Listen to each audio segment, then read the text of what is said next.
Hello there, Hallmark here. I'm out in the garden today and I'm going to share with you a really cool project that I'm excited about. I'm going to propagate some rosemary cuttings. Rosemary is a great herb. It's a perennial here in Zone 7.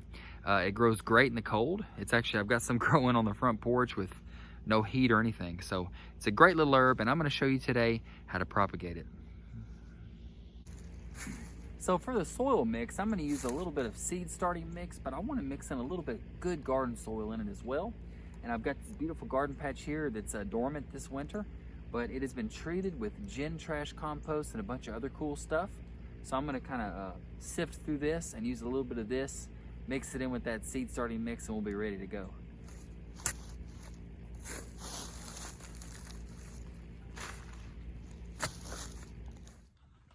Now, obviously, you don't have to do this. You could use some compost from the big box store.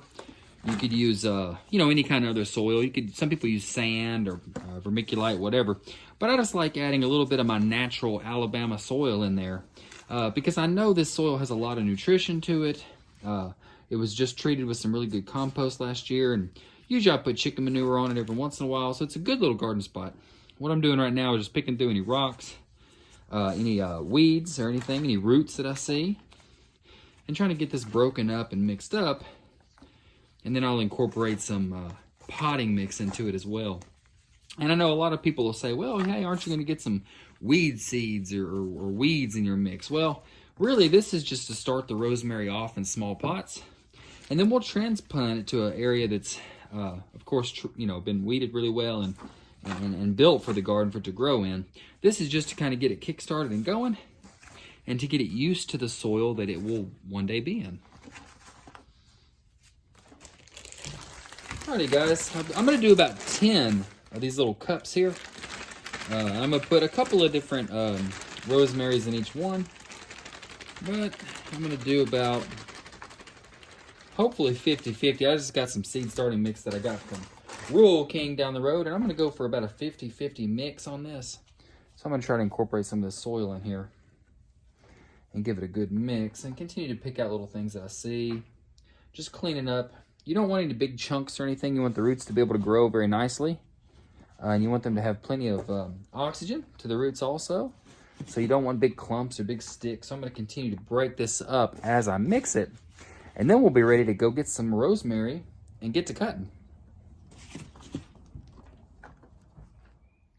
Another thing that I'll do is I'm actually going to pre-wet this soil mix a little bit. Not to where it's soggy or anything, but just to where it's really good and just well hydrated, because the peat moss doesn't really hydrate that well. I've ran into a lot of issues where I've went to start seeds and I've put the mix in dry, and then you go to water it and the water just never really tends to get in there good. So you want to really pre-wet this soil mix, just to make sure it's good so that you don't have to sit there and water the dog out of it, because rosemary doesn't really like wet feet. It doesn't like to be wet. So it likes good drainage. It likes to be well watered, but not over watered. So you want to make sure you get that settled out. So I'm going to go ahead and pre-water now, and then we'll go get some rosemary. Alrighty guys, I got my little rosemary here. And I'm going to go ahead and try to get a few cuttings. I'd like to do about 3 per cup, but if I don't have enough here, that's fine. Because before long, I'll have a ton of rosemary. I won't know what to do with it. If you've got a buddy that has a rosemary bush, ask them if you can come get some cuttings. I'm sure they won't mind. And actually, the pruning process allows the bush to do better. So it's actually going to be beneficial to your buddy to let you come snip a little bit. And I'm excited about pruning this one back as well. And I should be able to get enough for those pots. Very good. It smells great. Golly, just snipping this stuff smells wonderful. Some of these longer ones that are really long, I'll probably snip those in half and try to get more cuttings, but I'll show you that more in the shed. Alright, so the process for this is these little short ones like this, 4 or 5 inches. I'll just go ahead and take the bottom of the leaves off and strip it off the stem, and it'll be ready to go. And then you can use this for bread dip or whatever you want to use it for. It smells wonderful. These guys here, like I said, I'll snip in half and then do the same thing. These are fantastic. Man, it smells good, golly. So we'll use that tonight for supper. Rosemary goes great with venison, actually, and game-style meats. You can also use it, of course, for pasta, bread dips, whatever. It's always good. But there's a ton of good stuff you can do with rosemary. If you've got the stems that are real long, we like to do the kebabs with them. It's kind of fun to do. Kind of nifty.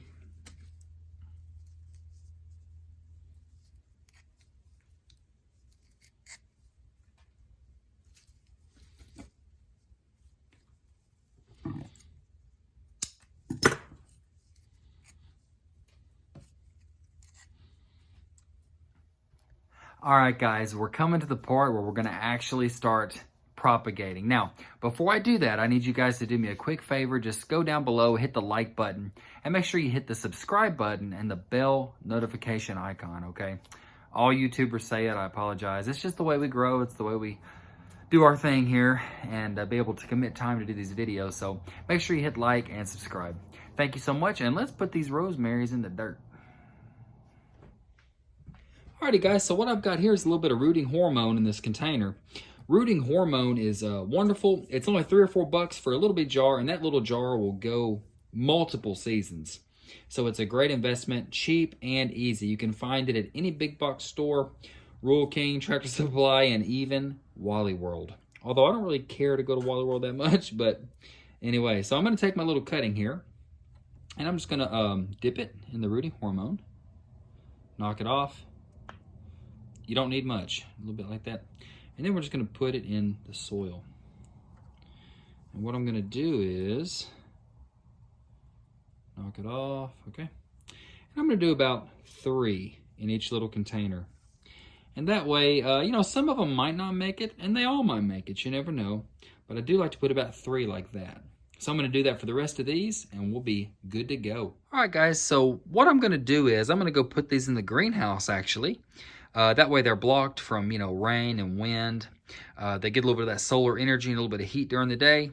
But they won't dry out very much, thank goodness, because it is still early in the season and rather cold outside. The cold shouldn't affect these very much. They're pretty hardy shrub-type plants. But I'm going to put them out there, and I'll water them just when they need it. I don't want to overwater these things. I'll probably go out every day and just check them, but I'll probably only have to water every other day, every 2 days, every 3 days, whatever it may be, to where they are good and moist. I hate that word. But they're not soggy, you know what I mean? So, yeah, let's go put them in the greenhouse.